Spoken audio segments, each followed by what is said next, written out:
Okay, I'm still looking forward to doing this video though. What is up, everyone? What is going on? My name is Matthew. I am the football boss, and today I'm going to be giving you my ranking for all 8 seasons of Game of Thrones that I binged through over the past year. And I hope you guys like, comment, and subscribe to my YouTube channel so I know that I'm producing good content for y'all to see. And you can follow me on Facebook, MattheWleininger. And if you don't really know what's been going on, I have never seen Game of Thrones before. I binged through it. I now know the hype. I know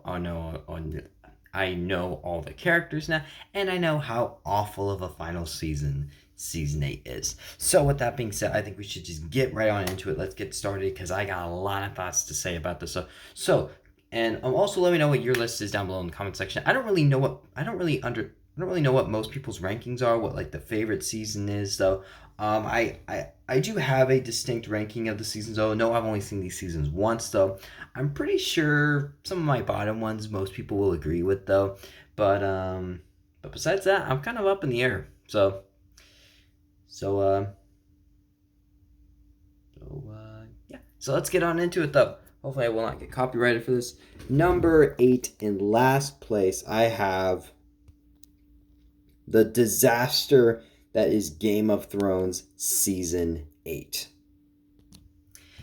And I just thought this was just an absolute disaster of a final season. It clearly looked like the writers didn't really know or care about these characters all that much. Basically, every single plot line that they decided to finish, though, just did not work for me, though.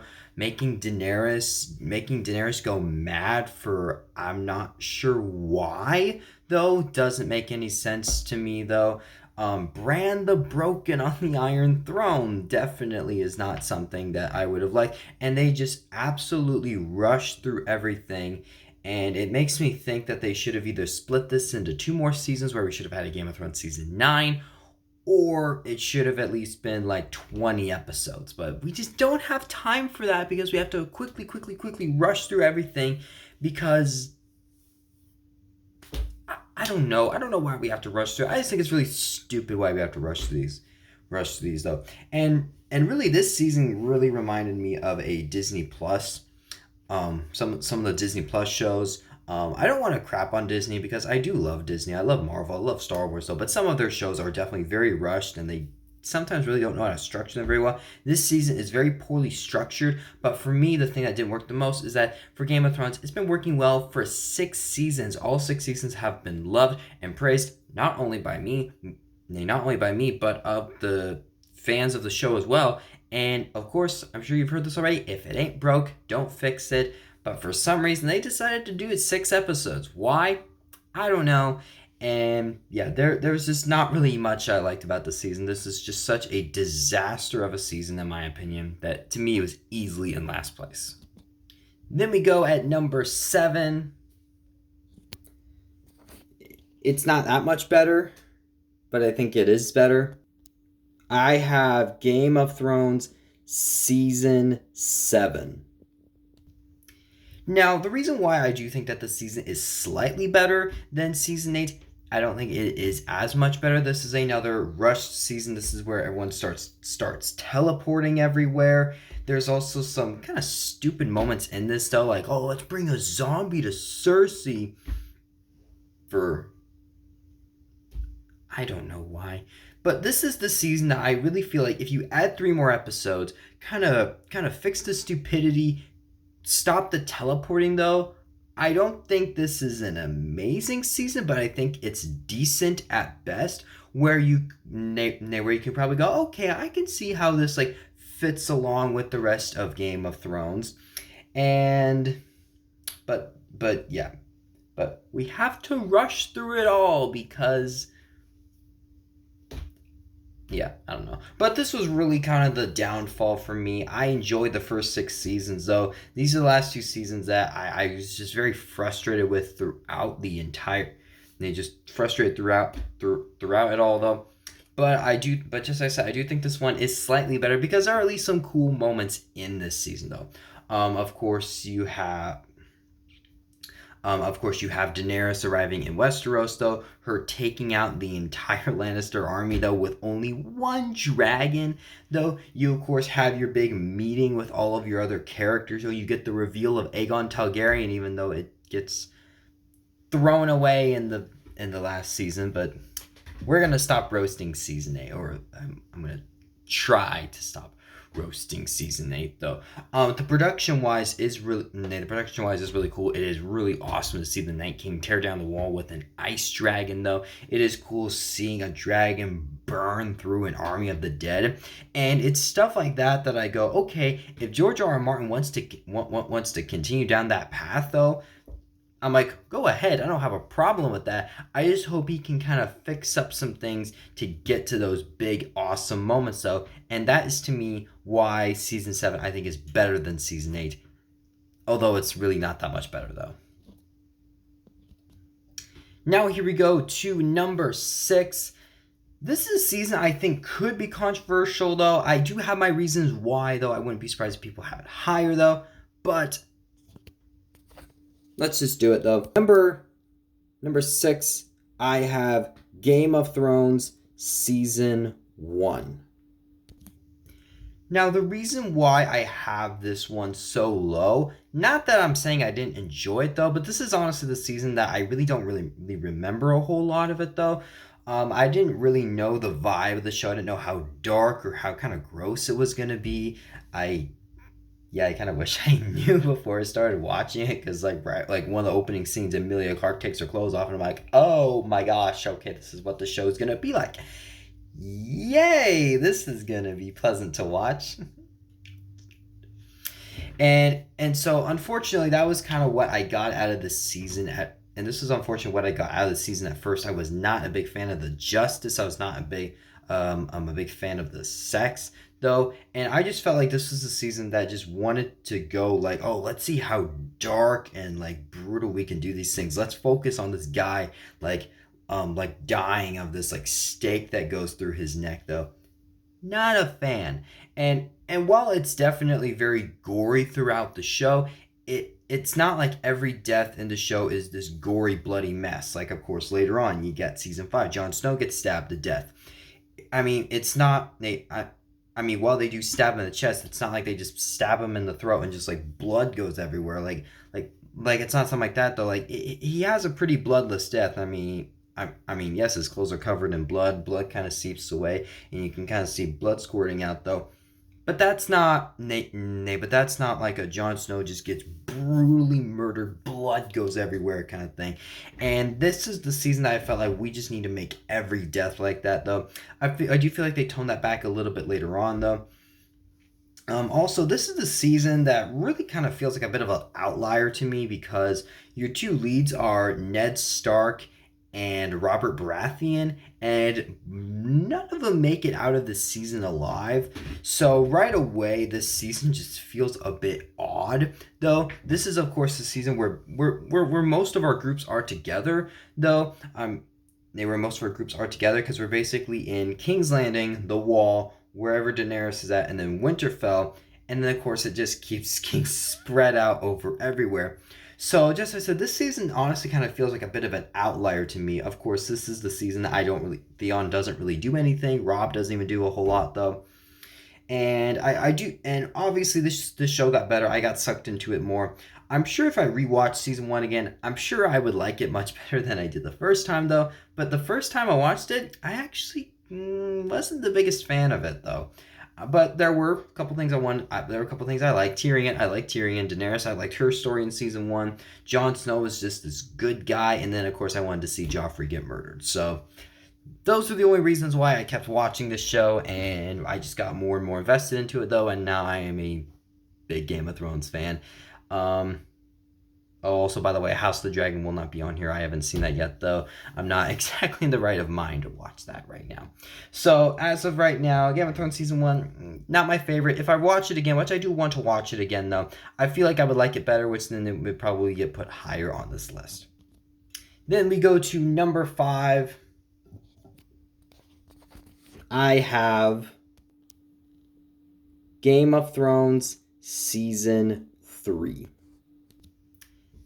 Now, unfortunately, this is the season for me that I really felt like got hurt by quite a few boring storylines. Though Bran, this is of course the season where his story started to go downhill. Jon Snow, besides the climb, he was kind of just a rehash of what happened last season. Arya and Sam, they were kind of boring. I mean, of course, well, not until Sam killed the White Walker. That was when it got interesting. But for the most part, both of those stories were kind of boring, though. Of course, this is the season where you probably get the biggest WTF moment of the show in the Red Wedding. It's a fantastic twist, though, but that doesn't make it good to watch, though. But easily my favorite thing about the season, though, was the Jaime character development. What they were able to do with him. He was probably one of my most hated characters, or like a top 3 most hated character in the first couple seasons. And what they did with him was absolutely fantastic. No, we're not going to roast season 8 though. And but the thing is, they kept continuing off of that though. It wasn't like, oh, he wants to get back to Cersei and now he's just going to become a jerk again. What they did with him was absolutely fantastic though, and this is the season where I started to feel bad for Jaime and where I really started to love his character. So that right there was absolutely fantastic though. But just as I said, this season was kind of pushed back a bit by a lot of boring storylines. So this, I don't really actually remember a ton about season 3. I just remember kind of those other like little boring storylines though. But I do remember Tyrion and Sansa's wedding, though. That is another great scene where Tyrion threatens to kill Joffrey there. That was a great moment, though. And King's Landing to me has always been one of the most interesting places in Game of Thrones. And once again, this is a very interesting one, though. But there's a lot of boring storylines. I don't really like the Red Wedding all that much, though. So this one's probably... So this one, not my favorite season. Then we go to number 4. Number 4, I have Game of Thrones Season 5. Now, this is another very frustrating season for me because the first time I saw this season, I actually thought it was the best. And then when I started to like watch like the recap on Film Cram though, because like I had to take some notes, so because obviously a lot happens in this show, I need to remember everything, like writing some notes, trying to remember the big things I need to talk about though. That's when I really started to notice some of the flaws with the show. This show definitely goes off to a very slow start. Now I will say the reason why it is so high is because I absolutely love the last couple episodes. I still think the last couple episodes are the best of Game of Thrones. Because those episodes are just so incredible. I mean, you have Cersei getting thrown in prison. That's an awesome moment. You have Hardhome, one of the best battles of the show. That is amazing. Episode 9 has the Dance of Dragons scene where Daenerys, Drogon saves Daenerys in the arena. Absolutely amazing. She flies on a dragon for the first time. I mean, this isn't a pleasant scene, but it's a memorable moment. Stannis burning his daughter, of course, that being the downfall for Stannis. And then the last episode of season 5 is just absolutely jam-packed with so many big, memorable moments. So you have Cersei's walk of shame. You have Myrcella's death. You have Jon Snow getting murdered. You have the complete downfall of Stannis. What else happens? You have Sansa and Theon escaping. Just as I said, there's so many great moments in this season. But this is a season that has honestly kind of dropped a little bit for me because this is the season where there's a lot of things that don't really sit well with me. I mean, Ramsay raping Sansa in front of Theon. Ugh. Just as I said, Stannis burning his daughter. Ugh, there's like a lot of gross scenes for me. And while I do really enjoy this season though, of course the Dorne storyline, not the best, though. I like the fact that Jaime is at least trying to redeem himself because he feels guilty about Tyrion escaping though. That I thought was good. While I do love the Dorne city, it is not the most interesting though because basically in the very next season, season 6, it basically just gets ditched, though. So, yeah. So, this is another season that I felt like got got toned back a bit by some boring storylines, but once it got good, it got freaking good, and I absolutely loved the last couple episodes of season 5. So, in my opinion, this is definitely one of the best seasons of Game of Thrones. Now we go to my top 3. Number 3. What is my number 3? Honestly, I'm kind of surprised it's actually this high, though. I was actually a little frustrated with the season a bit, but honestly, the more I think about it, the more I love it. Number 3. I have Game of Thrones season 6. The first time I saw this season, I was a little mixed by it. There were definitely, I definitely had some like nitpicks though. There was a couple slow episodes in the middle of season 6, episodes that felt a little weird to me, where it was like I felt like we just needed like a little more information on some things, whether we're talking about like the Night King origin, or like Walder Frey, whether like what Walder Frey's been up to though, how he handled Edmure, because of course he left before the Red Wedding actually happened though, and like it was just kind of like those like little minor complaints though. But this is of course the season where number 1 Jon Snow. But this is the season where number 1 Jon Snow comes back. Number 2, you have one of the best episodes of the entire show, including one of the best battles in Battle of the Bastards. Absolutely incredible episode, and it's not only the battle that's amazing. First of all, you have that shot where Jon Snow holding up his sword as all the Bolton's armies comes charging towards him though. You of course have the cavalry moment where I think it's like the Vale comes in and saves him though. You have Jon beating the crap out of Ramsay, a fantastic moment. You get him eaten by dogs. Definitely a very satisfying moment for one of the most hated and disturbing characters of the show. Just seeing him get taken out in this horrible, gruesome way. And then on top of that, though, I didn't even mention what happens in Meereen. Daenerys burning a ship with 3 of her dragons. Grey Worm taking out the slaves, awesome. The Greyjoys get to meet Daenerys. Like there's so many great moments in it though. Battle of the Bastards is easily one of my favorite episodes of the entire show, because in my opinion it's just absolutely perfect. I love it. And on top of that, the finale just hit an absolute grand slam. Arya kills Walder Frey.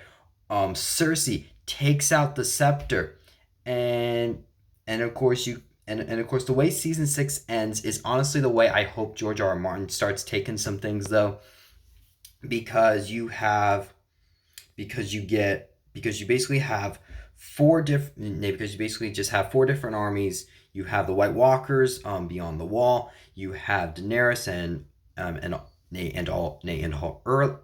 and all her allies. Cersei's on the Iron Throne. She's gaining some strength. And then you have the King in the North in Jon Snow. Absolutely fantastic, though. And I didn't even, of course, get to Hodor at all, which was probably one of the saddest scenes of the show. And yes, Bran got interesting, although it really wasn't Bran. It was more so Hodor. But then again, he warped into Hodor, so we're just going to say it's because of Hodor, because I really don't care about Bran very much. And yeah, while I still have some frustrations with the season a bit, I don't think it's quite perfect though. This is one of the best. This is one of the best seasons of the show. Oh, also Sansa gets to meet Jon Snow, and she finally gets to catch a break. So that's definitely much more pleasant to watch than her getting raped in front of her adopted brother. Then we go to my runner-up, my number 2. What is number 2?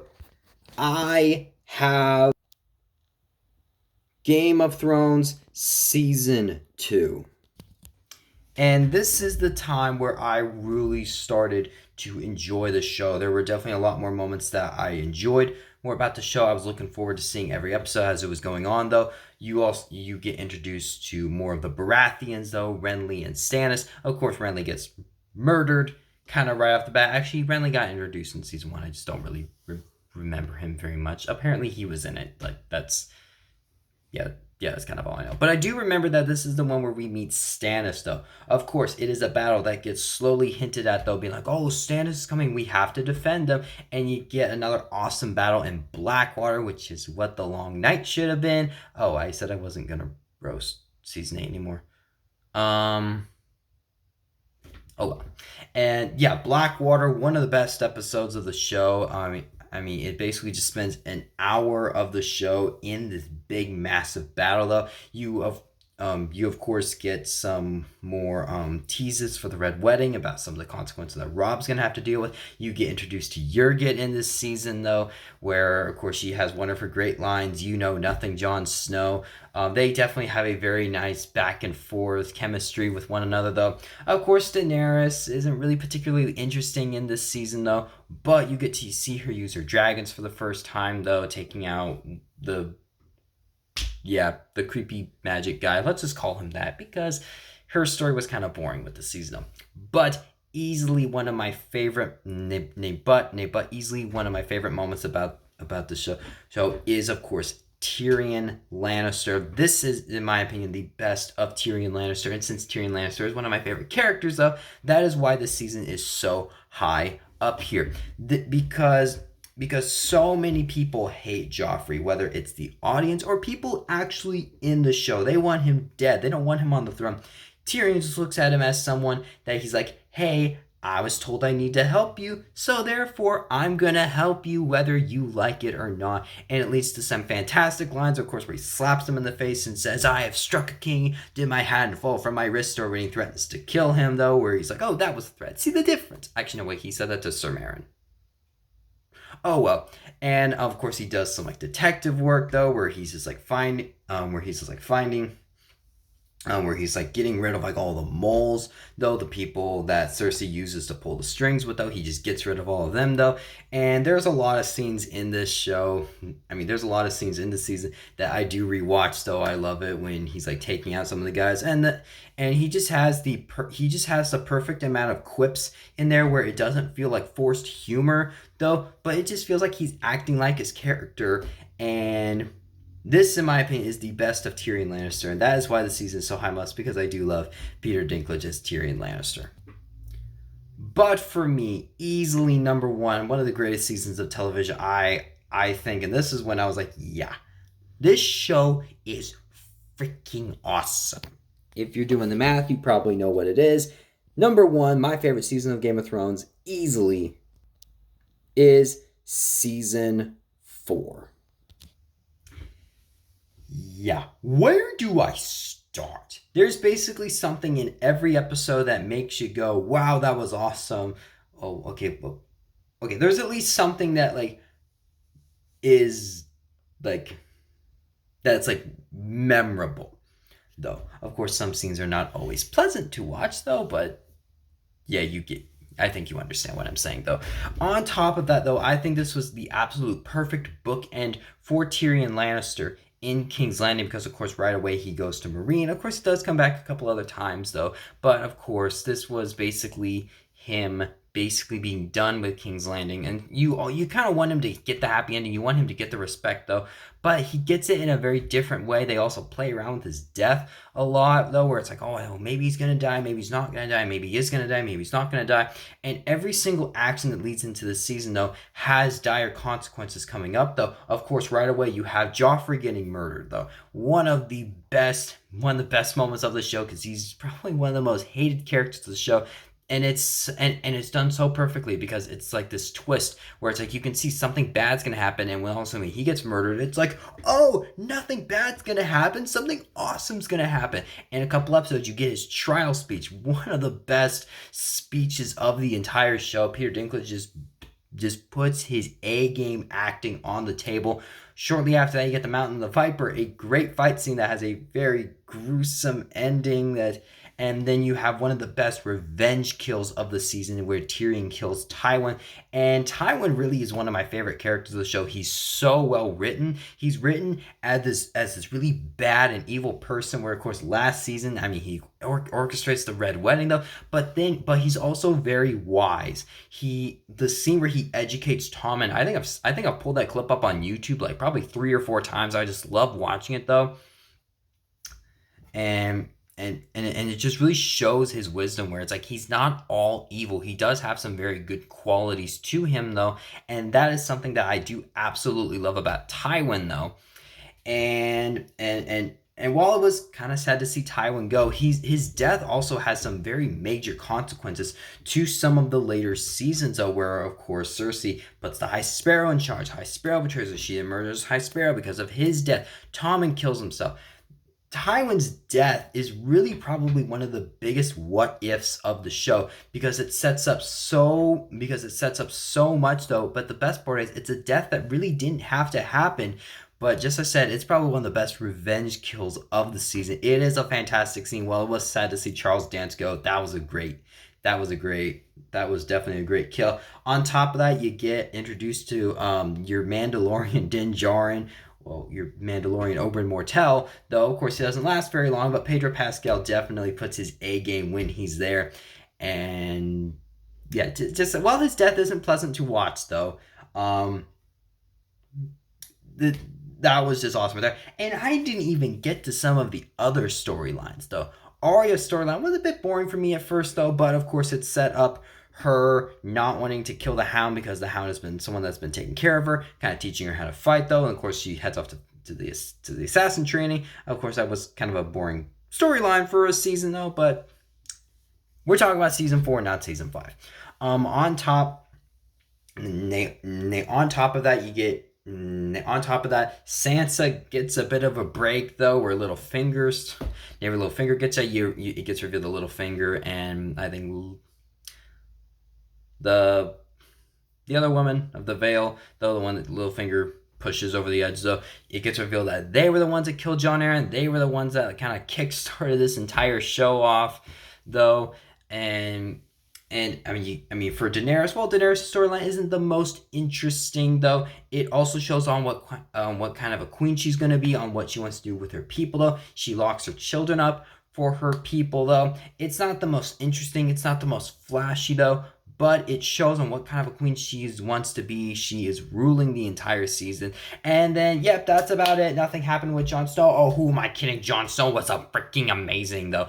Once again, another battle that is slowly set up throughout the show, though. Jon Snow starts taking lead, though. He takes out the Craster house, though, driving this sword through one of the, just through this other guy's, like, mouth, though. Oh, I kind of forgot, though, the White Walkers, you get your first tease of the Night King, where the Night King turns a baby into a walker, though. Although that's not a pleasant scene to watch. Well, it's definitely like this, like, what the heck is that?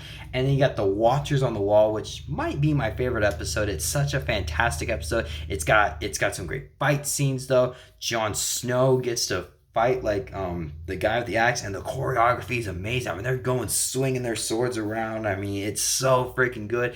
It gives you like this little tease where it's like, oh great, is Jon Snow about to die? And then he puts the hammer right through his head. Sam is absolutely great in this season though, where he's like, oh Pip, open the fucking gate. And of course when the other guy, one of his friends shoots one of the wildlings, and he's like, I got a wildling. Oh, is it over? No. Well then. Gives him the crossbow. It's kind of cool seeing Sam take some lead a little bit. The fat coward that doesn't really want to fight though. But Sam's like, hey, if no one's gonna take these guys out, who is? We're gonna have to do it. And he knows what they're up against, so he kind of takes the lead of it all.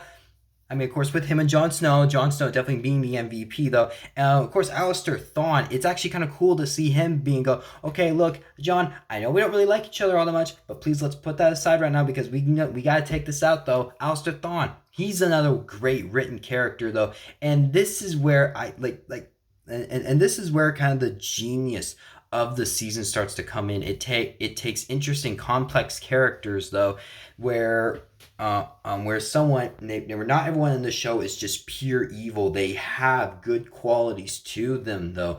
There are terrible people that are good leaders, though. And then just as I said, it's the perfect bookend for Tyrion. Jon Snow is amazing, though.